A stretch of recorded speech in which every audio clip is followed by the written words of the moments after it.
चलिए equation of straight line के next module पे आते हैं और उसमें हमको पढ़ना है पैरेललिज्म एंड परपेंडिकुलरिटी। बहुत सिंपल दो बातें हैं जो आपको सीखनी है। आइए देखते हैं क्या है। पहला देखिए क्या है। मान लीजिए दो लाइनें हैं, एक लाइन का नाम L1 है और दूसरी लाइन का नाम L2 है। दो लाइनें हैं, एक लाइन का नाम L1 है, दूसरी लाइन का नाम L2 है।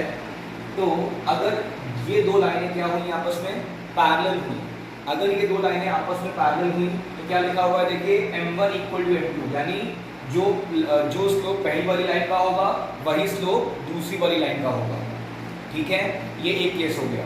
दूसरा केस क्या बता रहे हैं कि अगर मान लीजिए एक लाइन L1 है, दूसरी लाइन L2 है और वो क्या है आपस में परपेंडिकुलर है, यानी if L1 is perpendicular to L2 then दोनों के स्लोप का प्रोडक्ट, यानी जो पहली वाली लाइन का स्लोप होगा इनटू जो दूसरी वाली लाइन का स्लोप होगा, उनका प्रोडक्ट हमेशा क्या आएगा, -1 आएगा, है ना। यानी अगर यहाँ से हम देखें तो M1 क्या आ जाएगा, -1/M2 आ जाएगा, या M2 देखें तो क्या आ जाएगा, -1/M1 आ जाएगा, सॉरी। ठीक है, कुल मिला के अगर दो लाइनें पैरेलल हैं तो उनका स्लोप बराबर होता है, और अगर दो लाइनें परपेंडिकुलर हैं तो उनके स्लोप का प्रोडक्ट -1 होता है, जिसकी मदद से हम ये कह सकते हैं कि अगर M1 निकालते तो क्या आता, -1/M2 आता, और अगर M2 निकालते तो क्या आता, -1/M1 आता। मतलब कुल मिला के ऐसे बोल सकते हैं आप कि एक स्लोप जो है वो दूसरे स्लोप का नेगेटिव रेसिप्रोकल है। एक स्लोप जो है वो दूसरे स्लोप का नेगेटिव रेसिप्रोकल है। यानी अगर मान लीजिए मैं आपसे कहूं कि मेरे पास दो लाइनें हैं और वो परपेंडिकुलर हैं और उसमें से एक का स्लोप 3/4 है, तो दूसरा उसका नेगेटिव रेसिप्रोकल हो जाएगा। यानी अगर एक का स्लोप 3/4 है तो दूसरे का स्लोप डायरेक्ट आप बोल सकते हैं 3/4 का रेसिप्रोकल 4/3 और नेगेटिव साइन लगा दिया तो -4/3, यानी 3/4 का नेगेटिव रेसिप्रोकल -4/3 हो जाएगा। वैसे ही अगर मान लीजिए किसी लाइन का स्लोप दे रखा है -5/4 और कोई दूसरी लाइन उसके परपेंडिकुलर है, तो वो दूसरी वाली लाइन का स्लोप क्या हो जाएगा, -5/4 का नेगेटिव रेसिप्रोकल, -5/4 का negative reciprocal means -5/4 is 4/5, negative positive, यानी कितना हो जाएगा, 4/5 हो जाएगा। ठीक है, मैं इसको नेगेटिव रेसिप्रोकल वाला जो बात है वो मैं डायरेक्ट इस्तेमाल करूंगा क्वेश्चन में। ठीक है, चलिए क्वेश्चंस पे आते हैं इसके।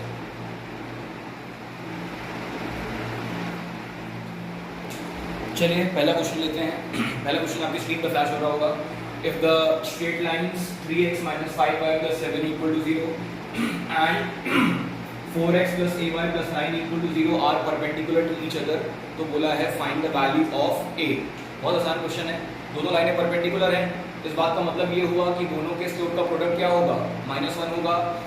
मैंने आपको बता ही रखा था पिछले मॉड्यूल में, टाइप 1 से बताया था मैंने आपको कि टाइप 1 के थ्रू अगर किसी लाइन की इक्वेशन दे रखी होगी तो उस लाइन की इक्वेशन से हम y = mx + c वाली फॉर्म से उसका स्लोप, y इंटरसेप्ट और इंक्लिनेशन निकाल सकते हैं।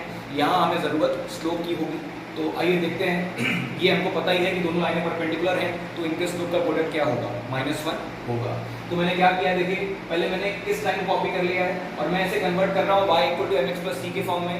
आपको मैं याद दिला दूँ, y = mx + c के फॉर्म में कन्वर्ट करने से क्या करते थे, y को एक साइड पे करते थे, बाकी सबको एक साइड पे करते थे, और ध्यान रखते थे कि y क्या रहे, पॉजिटिव रहे। तो उस हिसाब से मैंने 5y को उधर भेज दिया, तो 5y = कितना हो गया, 3x + 7 हो गया। मैंने y को एक साइड पे कर लिया, बाकी सबको एक साइड पे कर लिया, और मैंने ध्यान रखा कि मेरा y क्या रहे, पॉजिटिव रहे। अब सेकंड बात मैंने आपको ये बताई थी कि y का कोफिशिएंट क्या होना चाहिए, 1 होना चाहिए। तो कोफिशिएंट को 1 करने के लिए मैं 5 को नीचे ले आया, ये हो गया y = 3/5x + 7/5। अब जब हम इसे कंपेयर करेंगे y = mx + c से, तो इसका स्लोप जो है वो दिख रहा है 3/5। क्योंकि इस लाइन को मैंने L1 मार्क किया हुआ था तो मैं इसका स्लोप M1 मान ले रहा हूँ। ठीक है, नोटिफिकेशन के लिए, बस समझने के लिए। तो इसका स्लोप M1 मैंने मान लिया 3/5, मान क्या लिया, आ गया मतलब 3/5। बिल्कुल वैसे ही दूसरी लाइन पे आए, 4x + ay + 9 = 0।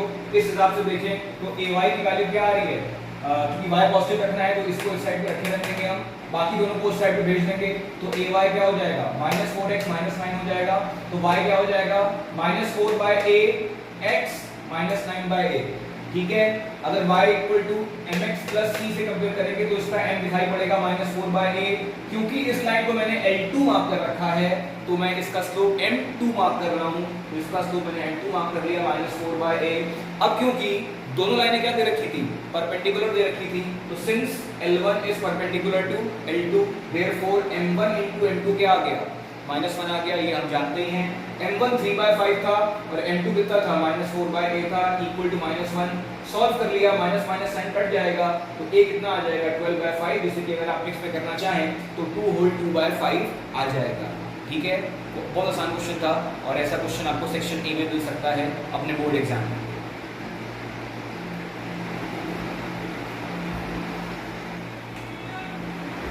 चलिए क्वेश्चन और लेते हैं। क्वेश्चन में क्वेश्चन आपकी स्क्रीन पे आ रहा होगा, the line through a -2, 3 and b 4, b is perpendicular to the line 2x - 4y = 5। तो बोला है find the value of b। तो मैंने इसका एक छोटा सा एक फिगर बना लिया है समझने के लिए। The line through a -2, 3 and b 4, b है ना, यानी line joining a and b क्या है, इस लाइन के मैंने डॉटेड बना रखी है, डॉटेड यानी 2x - 4y = 5 पे क्या है, ये परपेंडिकुलर है।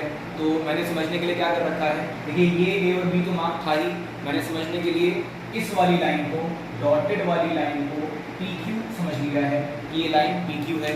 तो नोटिफाई करना, समझाना थोड़ा सा मेरे लिए क्या हो जाएगा, आसान हो जाएगा। अब कुछ नहीं है, अगर AB और PQ परपेंडिकुलर है तो इनके स्लोप का प्रोडक्ट क्या होगा, -1 होगा। तो हम ठीक है AB का स्लोप निकाल लेंगे, दो कोऑर्डिनेट्स हमारे पास हैं, अगर दो कोऑर्डिनेट्स हमारे पास हों किसी लाइन के तो हम उसका स्लोप निकाल सकते हैं। Find the formula y2 - y1 / x2 - x1। तो मैंने देखिए पहली हेडिंग दी है फॉर AB, m मतलब स्लोप ऑफ AB क्या होगा, y2 - y1 / x2 - x1। तो उस हिसाब से मैंने इसे x1 y1 मान लिया है मनी मन में, और इसे x2 y2 मान लिया है मनी मन में। उस हिसाब से देखें तो y2 - y1 मतलब b - 3/4 - -2, b - 3/4 - -2 is 4 + 2, that is b - 3/6। तो AB का स्लोप क्या आ गया, b - 3/6 आ गया। फिर आते हैं PQ पे, फॉर PQ अगर हम PQ पे आए तो जो है वो हम उसका स्लोप निकाल पाएंगे, क्योंकि हमको इसकी इक्वेशन दे रखी है, तो हमको अपना टाइप 1 वाले मेथड से इसे y = mx + c में कन्वर्ट कर लेंगे, फिर इसका स्लोप निकाल लेंगे। तो हमने पहले हेडिंग दी फॉर PQ, लाइन कॉपी करी हमने, फिर हमारा y एक साइड पे होना चाहिए, बाकी सब एक साइड पे होना चाहिए, वो भी y पॉजिटिव। तो y को मैंने उस तरफ कर दिया, 5 को मैंने इस तरफ ले लिया, तो 4y = 2x - 5। फिर y कोफिशिएंट 1 होना चाहिए था, तो उस हिसाब से 4 को नीचे कर लिया, तो y हो गया 2/4x - 5/4। इस हिसाब से देखें तो इसका स्लोप जो है वो 2/4 आ रहा है, जो कि एक्चुअली में 1/2 हो जाएगा। अब क्योंकि हमने लिखा है since AB is perpendicular to PQ, therefore slope of AB into slope of PQ क्या हो जाएगा, -1 हो जाएगा। उस हिसाब से AB का स्लोप कितना है, b - 3/6 है, और PQ का स्लोप कितना है, 1/2 = -1 हो जाएगा। सॉल्व करेंगे तो b कितना आ रहा है, -9 आ रहा है। ठीक है, एक क्वेश्चन और लेते हैं।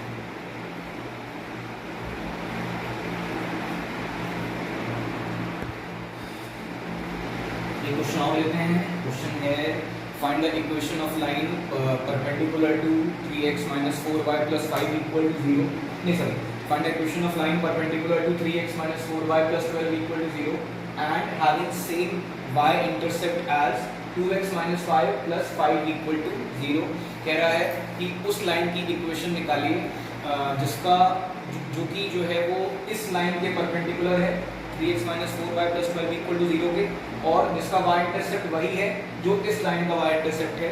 ठीक है, आइए करते हैं। देखिए ऐसा है, अगर हमारी वाली लाइन जिसकी हमें इक्वेशन निकालनी है, अगर वो इस लाइन के परपेंडिकुलर है, तो हम लोग क्या करेंगे, इस लाइन का स्लोप निकाल लेंगे, और इस लाइन का स्लोप जो भी आएगा उसका नेगेटिव रेसिप्रोकल, इस लाइन का स्लोप जो भी आएगा उसका नेगेटिव रेसिप्रोकल स्लोप हमारी वाली लाइन का होगा जिसकी हमें इक्वेशन निकालनी है। तो हमने क्या किया, इसको इसका जो है स्लोप निकालने के लिए हमने वही अपना टाइप 1 लगाया, इक्वेशन दे रखी है, तो हम इसे कन्वर्ट कर लेंगे y = mx + c के फॉर्म में। तो देखिए हमने y को एक साइड पे भेज दिया, बाकी सबको एक साइड पे कर लिया, y कोफिशिएंट 1 कर दिया, y को पॉजिटिव भी रखना था, ध्यान रखिएगा। y = 3/4x + 12/4 के हिसाब से इस लाइन का स्लोप कितना आ रहा है, 3/4 आ रहा है। तो अगर इस लाइन का स्लोप 3/4 आ रहा है और हमारी रिक्वायर्ड लाइन जिसकी हमें इक्वेशन निकालनी है वो अगर इसके परपेंडिकुलर है, तो हमारी रिक्वायर्ड लाइन का स्लोप क्या हो जाएगा, इसका नेगेटिव रेसिप्रोकल हो जाएगा, है ना। इसीलिए देखिए मैंने हेडिंग लिखी हुई है for our required line. Required line का स्लोप क्या हो गया, इसका नेगेटिव रेसिप्रोकल का मतलब हो गया -4/3 और बताया था कि अपनी रिक्वायर्ड लाइन का y इंटरसेप्ट वही है जो इस लाइन का है, तो उस हिसाब से 2x - y + 5 = 0 को अब हम दोबारा कन्वर्ट करेंगे y = mx + c के फॉर्म में। लेकिन इस बार ध्यान रखिएगा, इस बार आपको y इंटरसेप्ट निकालना है। तो y को एक साइड पे रखा हमने पॉजिटिव रखते हुए, तो y = 2x + 5 हो गया। y का कोफिशिएंट पहले से 1 है तो और कुछ करना नहीं है। इसका y intercept y = mx + c के हिसाब से इसका y इंटरसेप्ट 5 दिख रहा है। अपनी रिक्वायर्ड लाइन जिसकी हमें इक्वेशन निकालनी थी उसका भी y इंटरसेप्ट वही है जो इसका है। तो देखिए मैंने यहाँ लिखा हुआ है c = 5। जब हमें अपनी लाइन का y इंटरसेप्ट पता होता है तो मैंने आपको बहुत पहले बता रखा है कि हमें एक्चुअली इनडायरेक्टली ये पता होता है कि वो किस कोऑर्डिनेट से पास कर रहा है हमारी लाइन। तो हमारी लाइन किस कोऑर्डिनेट से पास कर रही होगी? अगर इसका y इंटरसेप्ट 5 है तो हमारी लाइन 0,5 से पास कर रही होगी। अब क्या दिक्कत है? हमारे पास स्लोप भी है, हमारे पास एक कोऑर्डिनेट भी है। हम अपनी टाइप 2 वाली इक्वेशन की फॉर्म लगा देंगे, y - y1 = mx - x1।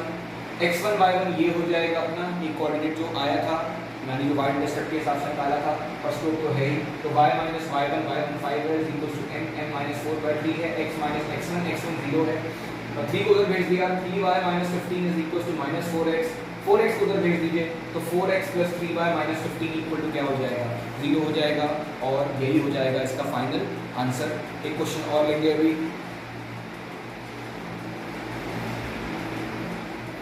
एक क्वेश्चन आपकी स्क्रीन पर और फ्लैश हो रहा होगा। क्वेश्चन है find the equation of a line parallel to 2x + 5y - 7 = 0 and which passes through the midpoint of line joining the points 2, 7 and -4, 1। कह रहा है कि उस लाइन की इक्वेशन निकालिए जो कि इस लाइन के पैरेलल है और जो कि इन दो पॉइंट्स के लाइन ज्वाइनिंग के मिड पॉइंट से पास करता है। ठीक है, चीज़ें सब वही हैं, घुमा फिरा के पूछ रहे हैं बार बार ये।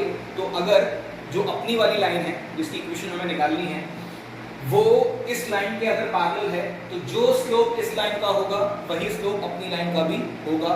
तो बस ठीक है, y = mx + c की फॉर्म से हम पहले इसका स्लोप निकाल ले रहे हैं। तो हमने y को एक साइड पे रखा रहने दिया, 2x को और 7 को उधर भेज दिया कि हमको y को पॉजिटिव रखना होता है। तो 5y = -2x + 7 हो गया।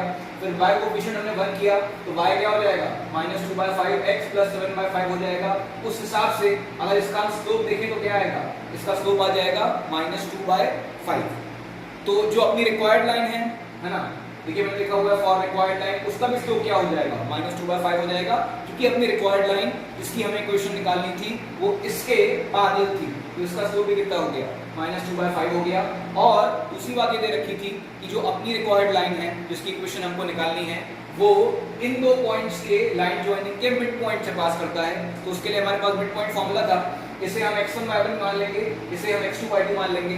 और मिड पॉइंट फॉर्मूला के हिसाब से फॉर्मूला क्या हो जाएगा? x1 + x2/2, y1 + y2/2, यानी दोनों के x कोऑर्डिनेट्स का एडिशन बाय 2, दोनों के y कोऑर्डिनेट्स का एडिशन बाय 2। तो वो आता है 2 + -4/2, ये -2/2 -1 हो जाएगा। और ये 7 + 1 8, 8/2 कितना हो जाएगा? 4 हो जाएगा।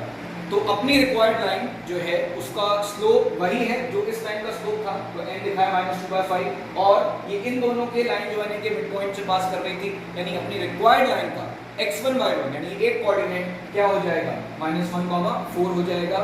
अब इक्वेशन की फॉर्म होती है y - y1 = mx - x1। तो y - y1 = mx - x1। y - y1 कितना है? 4 है। तो y - 4 = m कितना है? -2/5 है। x - x1 कितना है? x1 -1 है, -1 कितना हो जाएगा? प्लस हो जाएगा। इसको सॉल्व करने पर जैकेट का मेरे पास, तो मैं इसको सॉल्व नहीं कर रहा हूँ, उसको आगे सॉल्व कर लीजिएगा। ये आएगा सॉल्व करने पे 2x + 5y - 18 = 0। ठीक है,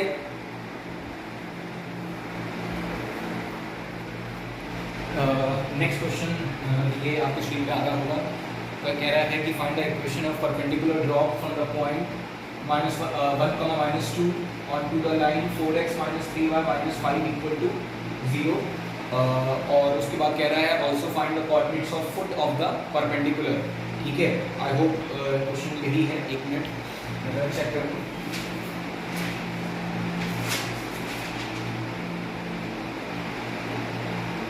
हाँ ठीक है, क्वेश्चन यही था, मुझे थोड़ा सा रिविजन हो गया था। क्वेश्चन ये है, find the equation of perpendicular drop from the point 1, -2 onto the line 4x - 3y - 5 = 0। ठीक है, तो मैंने समझने के लिए 4x - 3y - 5 = 0 वाली लाइन को ए बी मान लिया है, और ये जो जहाँ से परपेंडिकुलर आ रहा है जो पॉइंट है उसको मैंने बी मान लिया है, और ये परपेंडिकुलर मैंने यहाँ लगाया, और मैंने मान लिया कि जिस जगह पर परपेंडिकुलर आया, यानी जो coordinates of foot of perpendicular, यानी ये वाला पॉइंट, उसको मैंने क्यू मान रखा है। तो कुल मिला के बात ये है कि ये वाली लाइन ए बी हो गई हमारे समझने के लिए, और ये वाली लाइन पी क्यू हो गई। ठीक है, हमें एक्चुअली में इक्वेशन निकालनी है पी क्यू की, तो हमें पी क्यू का स्लोप चाहिए होगा। वो स्लोप हम ए बी के स्लोप का नेगेटिव रेसिप्रोकल करके निकाल लेंगे। इसीलिए मैंने पहले हेडिंग दी for A B 4x - 3y - 5 = 0। उस हिसाब से देखें तो 3y क्या हो जाएगा, 4x - 5 हो जाएगा। बाकी y को डायरेक्ट को सी फॉर्म में कन्वर्ट किया मैंने, y को एक साइड पे किया पॉजिटिव रखते हुए, बाकी सबको एक साइड पे कर दिया। फिर y कोफिशिएंट बंद कर देंगे तो y हो जाएगा 4/3x - 5/3। उस हिसाब से ए बी का स्लोप कितना आ रहा है, 4/3 आ रहा है। अगर ए बी का स्लोप 4/3 आ रहा है और पी क्यू ए बी के परपेंडिकुलर है, तो पी क्यू का स्लोप क्या हो जाएगा, ए बी के स्लोप के नेगेटिव रेसिप्रोकल हो जाएगा, यानी पी क्यू का स्लोप क्या हो गया, -3/4 हो गया। अब हमने हेडिंग दी फॉर पी क्यू, क्योंकि मुझे इक्वेशन पी क्यू की ही निकालनी है, तो पी क्यू के लिए मेरा स्लोप कितना हो गया, -3/4 हो गया। और जिस एक कोऑर्डिनेट से पी क्यू पास कर रहा है वो है 1, -2, उसे मैंने मान लिया x1, y1। इक्वेशन की फॉर्म क्या होती है, y - y1 = mx - x1। उस हिसाब से y - y1 y1 -2 था, माइनस प्लस हो गया, y + 2 = m -3/4 था, x - x1 1 था। इसको सॉल्व कर लिया, आंसर आ रहा है 3x + 4y + 5 = 0। तो कुल मिला के कहानी ये है कि पी क्यू की इक्वेशन भी आ गई, और वो आ गई 3x + 4y + 5 = 0। ठीक है, और हमसे इन्होंने बोला था फुट ऑफ द परपेंडिकुलर भी बताइए। देखिए ऐसा है, अगर coordinates of foot of perpendicular निकालना है तो बेसिकली अगर आप ध्यान से देखें तो मुझे पी क्यू और ए बी का इंटरसेक्शन पॉइंट निकालना है, और इंटरसेक्शन पॉइंट कौन है, क्यू है। इस बारे में हम पहले भी बात कर चुके हैं कि अगर आपको दो लाइनों का इंटरसेक्शन पॉइंट निकाला हो तो आपके पास दोनों की इक्वेशंस होनी चाहिए। अगर दोनों की इक्वेशंस हैं आपके पास तो उन दोनों इक्वेशंस को साइमल्टेनियसली सॉल्व कर लीजिए। उन दोनों इक्वेशंस को साइमल्टेनियसली सॉल्व करने पर जो भी x और y आएगा वही होगा उन दोनों लाइनों का कॉमन पॉइंट, यानी इंटरसेक्शन पॉइंट। तो अब मैं कुछ नहीं करूँगा, अब मेरे पास दोनों लाइनों की इक्वेशंस हैं, मैं इन दोनों को साइमल्टेनियसली सॉल्व कर लूँगा और मुझे इसका आंसर मिल जाएगा। आइए करते हैं इसको। आंसर आ रहा था 3x + 4y + 5। मैंने भी लिया है, मैं इतना मिटा रहा हूँ।